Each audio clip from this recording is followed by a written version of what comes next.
everyone, and welcome to the Drama Household recap for October 13th, Friday the 13th. Ooh. As always, don't forget to subscribe so you don't miss any of our videos or recaps, and also be a beauty and hit that bell down below so you get a notification every time we upload a new recap or video. If you haven't already, check out the Friday the 13th video I uploaded where I put up a thestral.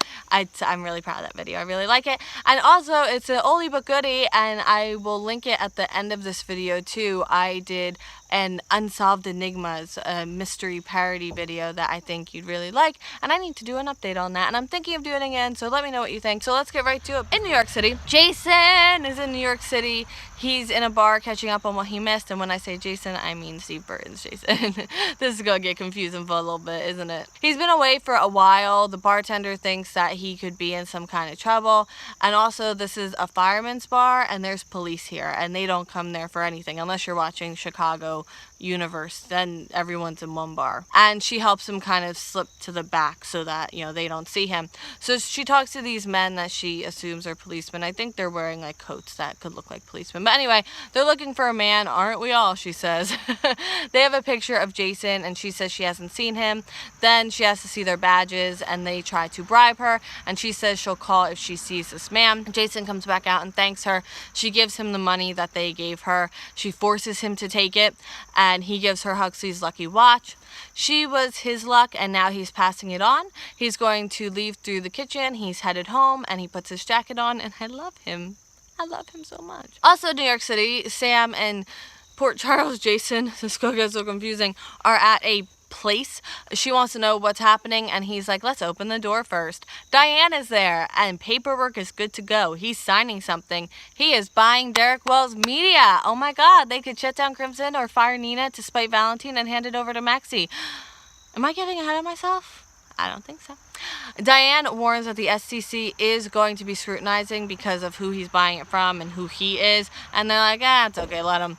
And this is him finding a new way with a completely clean break. He wants to run the company with her as his partner. Is she in? Yes. And then Jason and Sam walk into the bar that Steve Burton's Jason just left, and I'm like, oh, so close, and yet so far. They're looking forward to the future. They're going to be their own bosses, and they drink to change. Sam wants to do an ad campaign to rebrand, and she wants their newspapers to report without bias, and he's like, we'll go bankrupt, and she's like, but we'll do it together, and I love them so much. At Kelly's, Nell says she compromised. She sold the ring and gave the proceeds to a worthy charity instead of giving it back to the Grants who don't deserve it. Okay, first of all, that's not compromise because you still didn't give the ring back, okay? She'll never be able to convince people she's innocent. And Michael's like, I'm taking steps to do that. He hired Curtis to find evidence to exonerate her, and once he finds evidence of her innocence, the Grants will have to back off. It can't hurt, right? And she's like, I appreciate it, but you know, I kind of already was cleared because I'm here. And he's like, yeah, but we can resolve the unresolved questions that you said you were afraid were going to haunt you. And she's like, okay. He says that Curtis is coming here and she should stay. And she's like, actually, I have to go to work. Curtis comes and sits with Michael. Michael says that he told Nell, and Curtis is like, oh, I thought we weren't telling Nell. And he's like, oh, he tells him about the donation and this, that, and the other thing. He says that Nell wasn't thrilled because the Grants might get wind that someone's investigating. And Curtis says maybe there's another reason. He tells Michael that Nell worked as Zach's mom's assistant, and there are some definite parallels. But there's more though, and Curtis advises Michael to take a harder look at this. At Crimson, Nina is trying to do something and Valentine is distracting her. Where is Nell? Because she's not at work. Valentine had an opportunity. He's on the verge of a huge deal. It could put her on the map. He's about to buy Derek Wells Media. Would she like to be his co-CEO? Oh, honey. He's been circling for a while. And I'm like, haha, too late, it's already done. Nina is so excited, let's do it. She's like so pumped. And he's like, well, it's not done yet. And she's like, who's gonna outbid you? It's just formalities at this point. Nina is already renaming the company, merging their names together. Nell finally comes into work. Nina's mad. And she's like, you know, there's gonna be a lot of changes around here. And I'm like, no, there's not. Oh, I'm so happy right now. And then Diane calls Valentine and says, better luck next time. You were outbid. You don't own Derek Wells Media. Ha. Am I too mean? Valentine comes back in to Nina's office, and Nina makes a comment about millennials, and then I just rolled my eyes so hard that I no longer have them. And Valentine tells her that Derek Wells Media went with another buyer. Oh, so sad. Too bad. Sorry. But he's thinking of sabotaging the deal. Honey, the ink's already dry. What are you gonna do? He's mad that he got Nina's hopes up, and she's like, I'm fine. And I'm like, literally, Jason kept this a secret for, like, at the very least 2.5 days. All you had to do was keep it a secret for 5 more minutes, but that's none of my business. Okay, so Valentine leaves Nina's office, and then he tells Nell not to let her personal things affect Nina. He's warned her before about Charlotte, and now he's warning her again because he can spot an opportunist when he sees one. Okay, wait a second. Okay. At the Metro Court, Anna calls Griffin to check in, but gets his voicemail because he's otherwise engaged in making me the angriest person on earth. Anna and Finn meet at the bar. They can't meet in public after Cassie arrives. He wants all this to be over with, but now we're in part 2 of the operation. Anna has every confidence that this will work. She'll be working another angle while he's working his magic.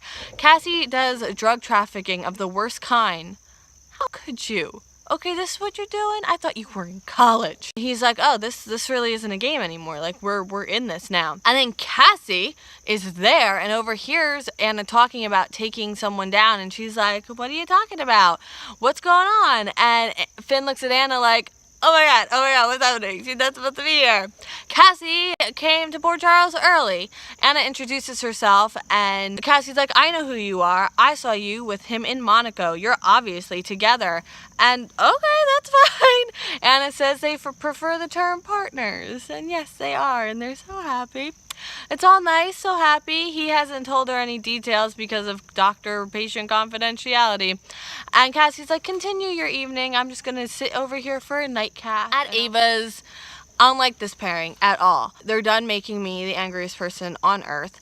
And Griffin needs to speak to his superior. He still hasn't made a final decision yet. At this point, even I'm like, make a decision. Ava says that she'll save him the trouble, that this was a mistake and they should never speak of it again. And then she asks if this actually meant anything to him, and he says it did. He asks why it's so hard for her to understand that throwing away everything he devoted his life and religion to is difficult, and she still accuses him of hiding. And I'm like, see, this is why I can't. This is why I can't. Like, because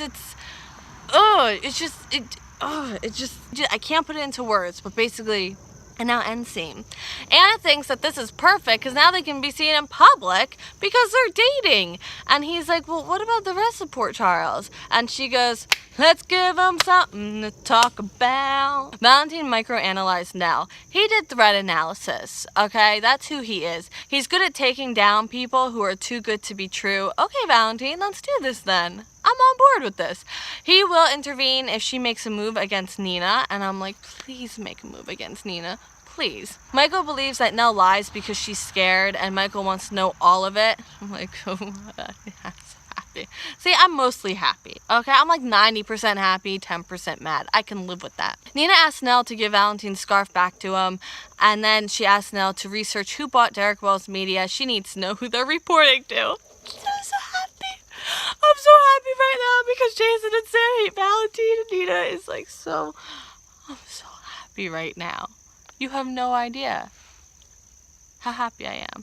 Jason and Sam are getting the best sliders in the city, and now I want sliders. Oh, nachos. And then they notice the watch that the bartender has. Sam asks to look at it, and it says Huxley on it. Jason asks where she got the watch. Steve Burton Jason is taking the bus out of New York City. Been there. Ava tells Griffin to just go. He's getting closer to clarity, and he says this wasn't a mistake for him, and he hopes it wasn't for her. Nell sees Valentine sitting with Cassie, and Cassie says to Valentine that, those robberies he planned were always planned to the last detail. And then Cassie kisses Valentine, and Nell takes a picture. And I'm like, whose side am I on right now? I'm on like 3 different sides right now. Okay, it's driving me nuts. Curtis shows Michael that Nell was not only a good swimmer, but an award-winning, record-breaking swimmer on her swim team. I'm so happy. I'm so happy right now. So happy. Sam and Jason show the bartender a picture of Huxley. It wasn't him who gave her the watch. In a city this big, what are the chances of running into someone you knew? Funny story, I ran into my middle school teacher in Epcot a few years ago. Jason is going to Platform 8, the bus to Port Charles. Oh my goodness. Oh my god, it's so good. It's so good. I can't. It's so good. And then I also find it ironic, like all this talk about luck and a lucky watch on Friday the 13th, but that's just me. Alright, so that is it for this week's General Hospital. We are going to come at you with a patio chat Sunday, and I will see you then for more General Hospital, and I hope you have a great day. Okay, bye. And a great weekend. I hope your Friday the 13th wasn't that.